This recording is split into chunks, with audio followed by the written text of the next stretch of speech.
Кутмандуу кеч туугандар, эфирде бөлүшөбүз туугандар. Силер менен мен Беки Фемил Маликович. Бүгүнкү тема мына жигит бар эле, активист Кыргызстанда, Тилекмат Куренов беле. Мен ушу баягы жетим тоону коргоп чыккан Тилекмат Куренов боюнча болмокчу туугандар. Эми бул нерсени күтүп турган нерселер да, себеби баягы алсыз бийлик ошого барганын мен билет болчумун. Ошон үчүн мен ушул кыргыз элине кайрылып келип элем.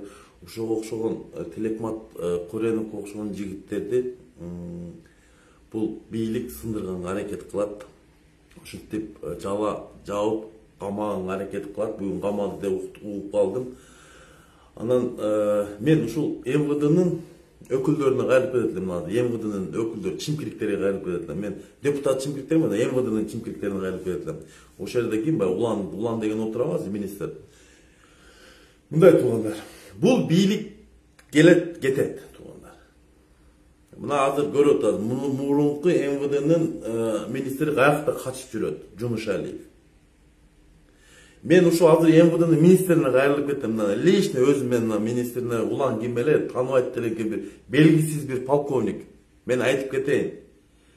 Жабып камадыңбы? Жооп берген күн келет сага дагы. Садыраваң вечный эмес. Мен айтып коеюн. Мен силерге айтам. Садырава вечный эмес. Садыраваң эртең бийликтен кетет. Есть начало, есть конец деп коет орустар туугандар. Ушого окшогон жигиттерди, Тилекмат Куренов деген окшогон жигиттерди мен ушу Москва шаарынан активисттер чакырып кетет элем. Ушу жигитти колдоп, ушу түрмөгө тыккан, мыйзамсыз түрмөгө тыккандарды жазага тартканга биз чёрный список кылып коюшубуз керек туугандар.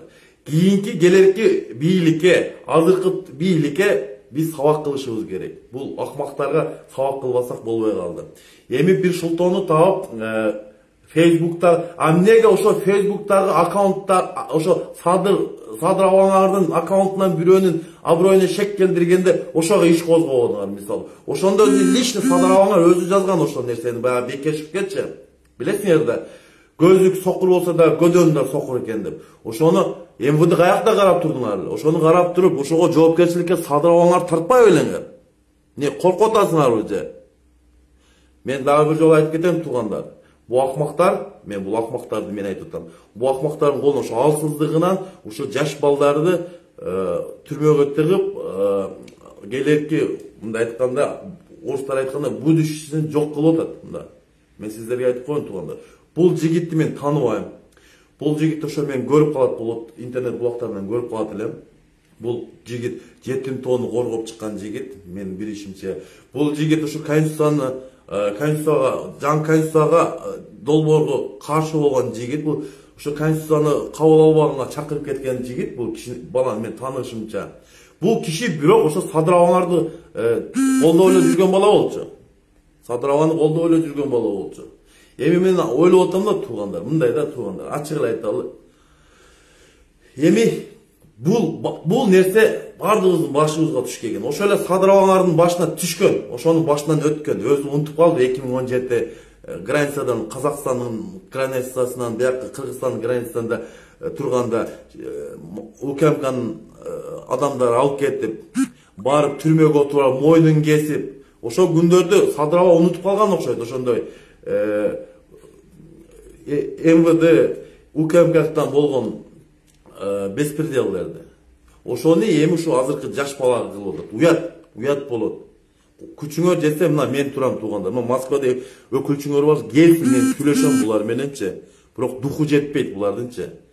Мен Кыргызстанда болгондо мен да апарып тыкмак буларчы. Бирок мен буларга моюн бербейм биринчиден. Экинчиден туугандар, мен ушул кыргыз жарандарын чакырып кетет элем. Ошол эле Тилекматтын жанында азыркы жүргөн өзүнүн жакындары. Мен азыр көрүп калдым, ошол жерде эле көп экен тарапташтары. Мен ушу тарапташтарына туугандар, мен бир эле нерсе кайрылып кетем ушу тарапташтарым туугандар. Биз биримдик болсо күчпүз туугандар, биримдик болсо. Ошол ким кайсы следователь киргизсе, ошол следовательдин адресин тапкыла биринчиден, ошол следовательни аныктагыла. Бүт информацияны мынабы интернет булакка улайбыз. Полный информация ошо интернет булакка ким камаганы, ким санкция бергени, кайсы прокурор санкция берди, кайсы сот санкция берди, 2 айга камады. Ошонун бүт ачыкка чыгаргыла туугандар. Чыгалы, чыгып бул баланы коргоп калалы туугандар. Бүгүн бул бала, эртең дагы бир бала, бүрсү күнү мен болушу мүмкүн бунун ордундачы туугандар.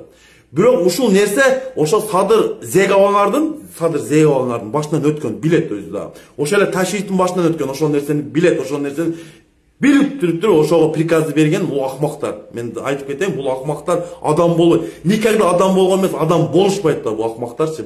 Мен башында айтып кетем, бул акмактарды колуңардан келсе, мына мен турам. Мен ошо баланы тилекматты. Мен көп деле таанып берип өткөн бул баланы. Бирок как солидарность катары мен айтып кетейин, бул балада күнөө жок. Ошо мына Райым миллионду камап туруп, азыр клиника, частный клиникага чыгарып койду. Бул мен Райым миллиончолук урдады бул нерсе. Бул урдаган жок иштеке. Бул критика кылып чыкканына камады бунучу. Бул акмак, алсыз бийликти мен айткам, мыйзамсыз.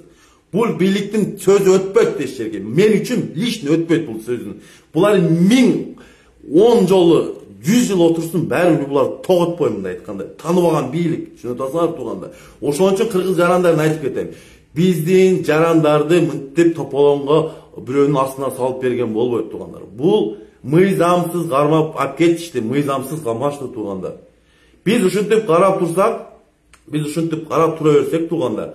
Бул дөперастар мына ошол эле Садыр Зек, мен onu коркпойм, мен о сөз менен айткан эмесмин. Садыр Зек эле мага президент эмес, алчы. Зек өзү отуруп чыккан, 2 жолу отуруп чыккан адам ушуну кылганы бул алсыздыгы туугандар.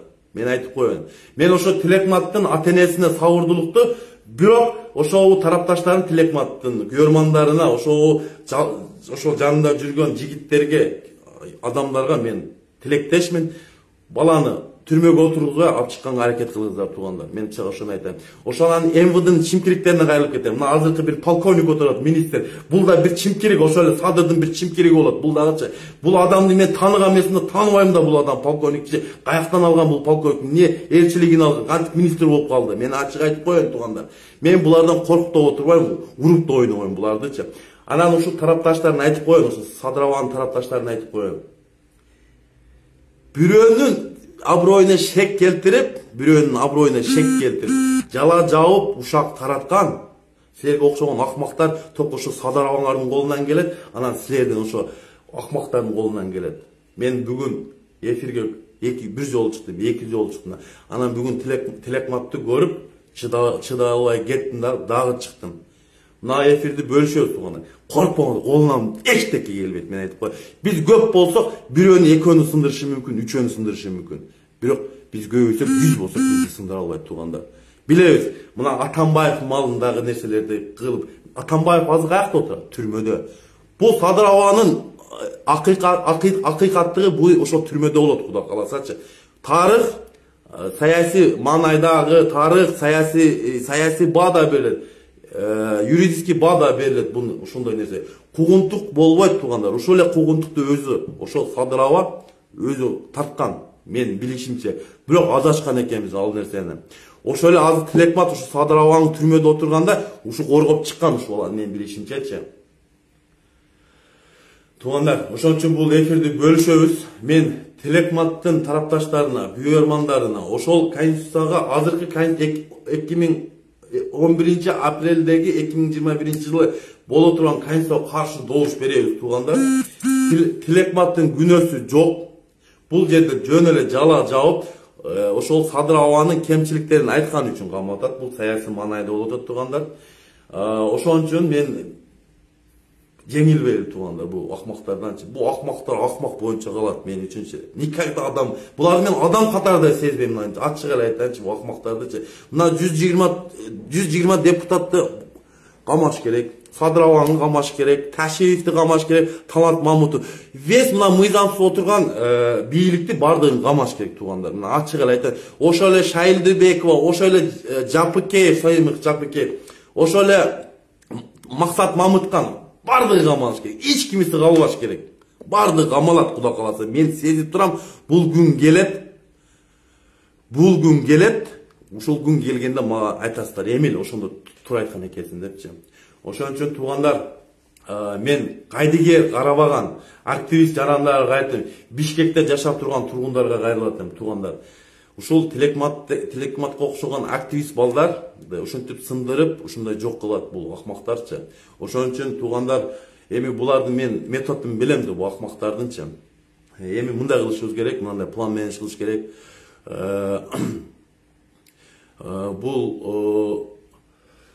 Бул нерсени туугандар көпчүлүк менен чече алабыз. Ошо эле көпчүлүк менен мына азыркы Садырзек түрмөдөн чыккан. Мына көпчүлүк менен ошо көп эл көп бир муштумга келип, ошо жерде тополоң болуп, ошо Садырзек түрмөдөн чыккан. Мына ачык эле айтайын. Будан кийин мен дагы айтып келдим. Мен сөзүмөн кайткан эмесмин. Мен силерге окшоп баягында этиканы кармап, мен жалпак тилде сүйлөйм. Мен ушу элге жеткизип сүйлөйм. Садыр аба өзү зек. Эми аз келгенсип жаш балдардын тагдырын бузуп түрмөгө тыгып атат. Бул лично Садыр абаңардын приказы. Муну айтайын, муну ачык эле айтайын. Лично Садыр абаңардын приказы. Садыр аба колуңан 5-6 камайт. 5-6 өзүң да камалып чыккансың убагында. Сен да зексиң. Бу балдар да зек кылып отурба. Жаш балдардын тагдырын бузба. Сенин тагдырың бузулса бузулсун. Сага окшогондо не жалко, Садыр. Ава, мына сага айтайын. Сен адам падам эмессиң, ачык эле айтайын. Мен ушу Ташиевкага кайрылып кетем. УКМКга кайрылып кетем. Мыйзам чегинде иштегиле туугандар. Бул МВДнын чимкириктери, ошо чиновниктер МВДнын, ошо министри, замы, кимиси болбосун. Ошону калыстык, адилеттүү караганда бул бала 2 ай убактылуу камакка кирбейт болчу туугандар. Аны ошол саясий манада приказды аткарган үчүн ошол жаш баланын тагдырын бузуп, түрмөгө алып кирди. Мен дагы ошол балага кошулам. Жетим тоону мен айттым, мен башында айткам, 2 ай мурун айткам. Жетим тоону Садыр абаңар Кытайга берип берген дегенмин мен. Ошондо ишенбей отурдуңар эле. Ошо жетим тоону коргоп чыккан эле камайт эле. Булар токтоп калды. Азыр мына эми Конституцияга каршы чыкты эле, ушулта болду да эптеп камап койду бул баланы Телекматтычы. Мен ушу кайдыгер карабаган жарандарга кайрылып кетем. Мен бул багы Садыр абанын багы Макалев-Сакалевларына эмес, багы трапкаларына эмес. Мен Кыргыздын чыныгы патриот жигиттерине, чыныгы жарандарына кайрылам туугандар. Чыныгы биз кыргыз эли никогда бир адамдын үстөмдүгүнө баш ийген эмеспиз. Бул адам биз үчүн, мен үчүн, лично өзүм жеке ой, мен үчүн ал президент эмес. Мен үчүн зек боюнча калат, ошо боюнча өмүр бою зек болот мен үчүн бул кишичи. Мен Садыр абанын бийлигин тааныбайм дагы, өзүм да тааныган эмес, мен эч кимисин тааныбайм булардычы. Парламентин да тааныбайм, бийлигин да тааныбайм, Садыр абаңарды да тааныбайм, керек болсо Ташиевиңарды да тааныбайм. Ошол керек болсо ошо Коля силерди каржылап атып, ошо кириш болгон Коляңарды да тааныбайм. Аны ошондой айтайын туугандар. Биз коомду тазалашыбыз керек туугандар. Коом тазаламаганча ошо окшогон чимкирик, какырык, планшетти кармап окугандар, ошондой адамдар келе берет туугандар. Көрдүк, деңгээлин көрдүк. Деңгээлинде эмне көрдүк? Деңгээлинде бул кишинин деңгээлинде теннис ойногусу кеткен, бассейн түшкүсү келеткен туугандар. Бул иштейм деген адам 10 күндө результатты көтөрөт. 10 күндө результат көрүнүш керек эле туугандар. 10 күн эмес, 6 ай өттү туугандар. 6 айда не иш кылды? Ошону суроо бердиңерби? Бул киши келгенден бери азык-түлүктүн баасы көтөрүлгөн, авиабилеттер көтөрүлгөн балары. Эми ушул киши ак жолтой болду. Каякта ак жолтой? Бул адам кара жолтой. Бул качырды алып келип эле тулпар кылабыз дейсиңер. Бул качыр, каякта тулпар болот. Качырды кантип тулпар кыласыңар депчи. Айтпайын дейсиң, бирок айтканга туура келди туугандар. Мына жаш бала, ошо Телекмат. Эми азыр бул түрмөгө отурду. Буну азыр престеп, onu korkutup sürkütüp anan eптеп koyu veret değil. Eğer koyu verse koyu veret çak. Ha koyu verse o şeyde taqdırı sınat da bul balançı. Abi o okşagan Sadır Avanga okşap özün geskenge tura gelet. Sadır Avanga türmede oturup özün gesken. Oşonu kim bilet? Hiç kim bilbey, unutup kaldыңар. Бул неуравновешенный человек, айтайынчы, бул больной человек Садыр Аваңарчы. Өзүн кескен адам нормальный адам эмес булчу. Себеби суицидке барган адам ненормальный болуп эсептелет. Туугандар, ошону мен билбесем да врачтарга барып, ошо психиатр врачтардан сурасаңар билет ошол нерсеничи. Ошо пресске чыдабай өзү ошодо моюн кескен туугандар. Ошо УКМКда Садыраваңар ошо пресс ошо жердеги давленияга чыдабай мойнун кесип жүргөн. Аны ачык айтыш керек, аны ачыкка чыгарыш керек. Анан коркуп жүрүп, мына 30 жылдан бери коркуп жүрүп ушул деңгээлге келди. Мына мен убактылуу Москва шаарында жашайм, акыркы 10 жылдардан бери. Мен ушул чимпириктердин айынан үй бүлөм Кыргызстанда өзүм биякта. Мен дагы айтып кетейин. Качан гана кайдыгер кабай Кыргызстандын келечегин ойлоп турган болсок, биз өз позициябызды көрсөтүшүбүз керек. Мына 120 депутат мыйзамсыз. Мен болгондо, мен Кыргызстанда болгондо мен адам чогултуп, ошол 120 депутатты угуп, керек болсо Садыраваңар да угуп салат болчу. Менчи Садыраваңардын президенттикке татыктуу эмес. Мен түшүнүп атасыңарбы? Бул фальсификация. Буну его назначили. Ошол эле Раймиллион Коля ошолор назначили его. Биз тандаган жокпуз бул адамдычы. Ачык айтыш керек да ал нерсеничи. Его назначили. Ошол эле Жээнбековдер менен келишимге барды, Раймиллион Кыргыз Коля менен келишимге барып, ошол жерде отурат азыр. Ошол эле 120 депутат ошо жаңы конституциянын долбоорун кабыл алып берди. Себеп коркту, бизнеси бар, үй бүлөсү бар, ошодон коркту туугандар. Булардын мен дагы бир ачык нерсени айтып кетейин туугандар. Ушинтип жүрүп, ошол шүмшүк, мына азыркы арам бийликтин канча деген адамдар страдайт этетин айтканда. Ошо арам бийликтин айынан ошо окшогон Тилекматка окшогон жигиттер тагдыры сынат. Азыр мына түрмөгө алып кирди 2 айда. 2 айда эмне кылат? Кудай билсин, Кудай сактасын. Бирок мен лично Тилекмат менен тилектеш болуп, мен ошо уярмандарына, тарапташтарына, ошо жанында жүргөн досторуна, агаларын, инелерине чакырып кетет элем. Туугандар. Чогулсак көл болобуз туугандар. 5, 10, 100, 200, 300 адам бар. Ошо ким сот өкүм чыгарса, ким кайсы следователь камаса туугандар. Ошолордун данныйын жазыңыздар туугандар. Биз мына интернет булактардан жарыялайбыз. Ким кайсы следователь 2 айга камады, кайсы сот санкция берди, кайсы акмак приказ берди, кайсы ак үйдөн 7-үйдөн ким приказ берди. Ошолордун баардыгы ачыкка чыгыш керек туугандар. Мен башка айла жок туугандар. Мен кечиресиздер туугандар, мен өзүм азыр башка мамлекеттемин туугандар. Мен Кыргызстанда болгондо, мен лично өзүм Кыргызстанда болгондо Садыраваңар ошко киргизбейт болчу менчи. Ишенесиңерби? Садыраваңар ошко кирбей, Жалал Баткен учуп кетет болчу. Мен ошону кылат болчу менчи. Бирок мен дагы айтып кетейин туугандар. Коркпоңуздар. Бул бийлик алсыз, мыйзамсыз, бул бийлик арамкор, бул бийлик ошо эле 120 депутаттын колдонду, бул бийлик арамкор туугандар. Пактагорлордун бийлиги болуп калды. Бул бийликтин деңгээлин да көрдүк. Ким? Ошо тарапташтар, ошо Бакай, ошо Бекзат, ошо Гуни. Көрүп атасызбы? Чё за люди вот это? Мындай ачык эле айтыш керек да ал нерсеничи.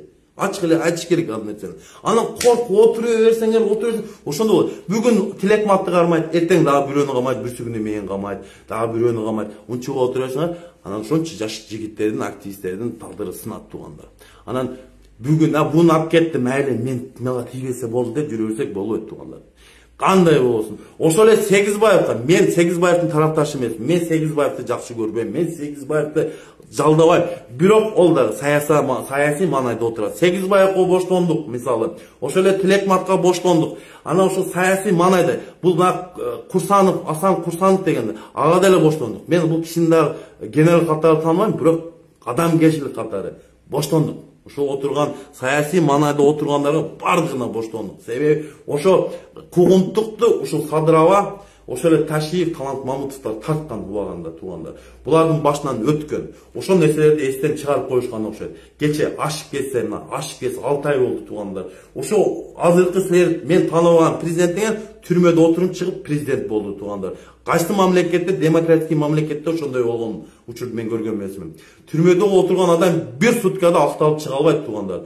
Бунун 2 жолу соттолгон судьямиси бар. Буну керек болсо жогорку сот өкүм чыгарган. Бул аркага закон иштебейт туугандар. Ошол жогорку соттун өкүмүн жокко чыгарышып, кайта өкүм чыгарышып атат туугандар. Бул ушул мыйзамсыздыктын ошондой нерсеси бар туугандар. Мыйзамсыз деген президент өмүр бою мыйзамсыз. Бул тарыхта да калат, элде да калат, тууган уруна да калат. Мисалы мен тарыхта жазып кете турган болсо, Садыр Зектеп эле жазам, менчи аны корко турган жерим жок. Ошол эле туугандар. Саясий бада берилет, юридикалык бада берилет бул. Бардыгы берилет. Бул ойлоп атат, ушу менен калып кетти. Мынтип калбайт тууган. Колунан келбегенден президенттикке барбаш керек эле. Ошо Райым миллион жембектирип кукла болдум. Ошо кукла болбош үчүн ошолор менен келишимге барбашың керек эле. А бул келишимге барбай атса буга бийлик берилбейт эле туугандар. Ошол.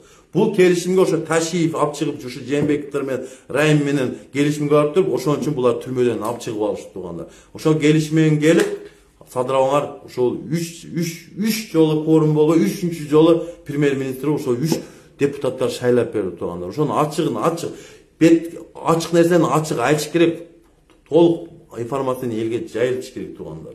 Мына көрдүк деңгээлин. Мына 6 ай болду. 6 айда эмне иш кылды? Bir iş kıldı. Men bir iş kılganын görmöpмүн. Только ошо Ташиевке генерал айтынан намын берди. Жапкеевке генерал майор деген намды берди. Бири-бирин сыйлашып эле нам берип эле жатып калышты туугандар. Дагы бир нерсени көрдүм. Ошол Баткендеги жерди алдырышты Тажикстанга. Алабукадагы жерди алышты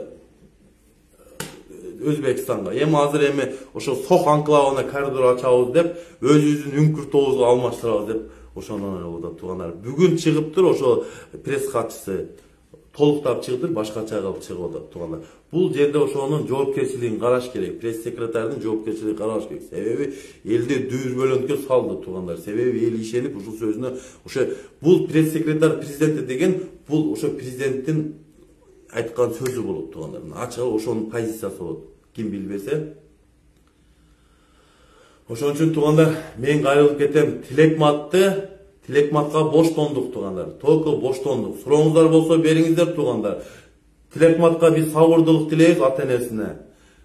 Жөн турбаңыздар, чыгыңыздар, митинг кылыңыздар туугандар. Ар бир жарандын бул өз укугу, митинг кылыш. Мен Кыргызстанда болгондо Тилекматтын алдына чыгып, Тилекматты ошол түрмөдөн алып чыгып алмакмын менчи.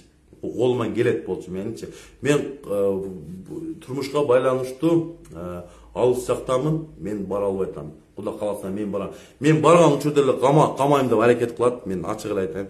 Бирок мен буларга моюн бербейм туугандар. Ошону айтып коеюн. Буларга мен моюн бербейм.